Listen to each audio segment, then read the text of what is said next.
C'est la troisième rencontre du nouveau conseil régional du Haut-Sassandra, mais la deuxième session ordinaire qui s'est tenue ce samedi 23 février.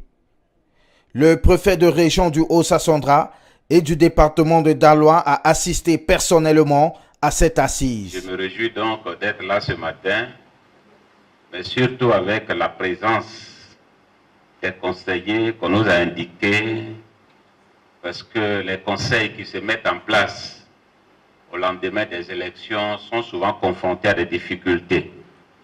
Souvent des équipes qui n'ont pas eu la chance d'être élues boycottent souvent les réunions, mais ici, je me rends compte que même les conseillers des autres listes sont présents et je voudrais vous féliciter, Monsieur le Président. L'essentiel de l'ordre du jour portait sur la constitution du Comité économique, social et environnemental régional et l'adoption du nouveau règlement intérieur du Conseil régional. La région doit retenir que nous sommes en train de remettre en place les structures du Conseil. Une fois qu'ils ont voté le Conseil régional, il faut mettre le bureau du Conseil, il faut mettre les commissions. Surtout, il faut mettre en place le Comité économique, social, culturel et environnemental. C'est ce qu'on vient de faire. Parce qu'il faut tous être ensemble là pour travailler, pour se concerter, pour prendre les décisions qui s'imposent. Et là, nous venons donc de mettre le Césaire en place et nous pensons que très prochainement, nous pourrons tenir le premier conseil qui va arrêter le plan triennal, c'est-à-dire ce qu'on va faire dans les 3 années à venir, puisque tous les organes sont en place. Le règlement intérieur, puisque la loi est prise au niveau de l'État, on fait des adaptations, on nous rappelle la conduite à tenir, parce que ce n'est pas toujours qu'on applique la loi.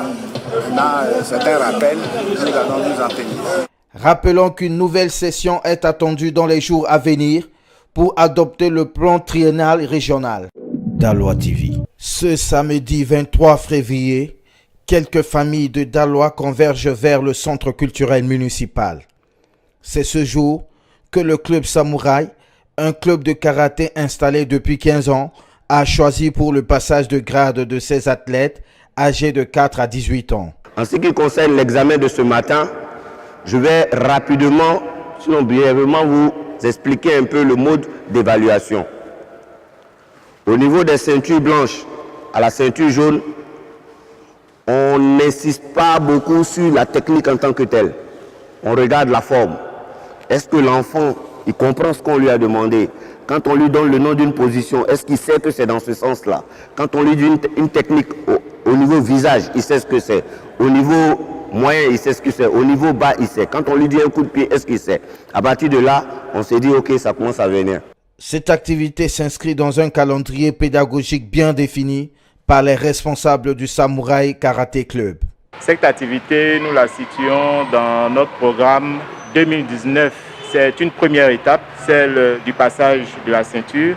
Et par la suite, nous avons d'autres projets.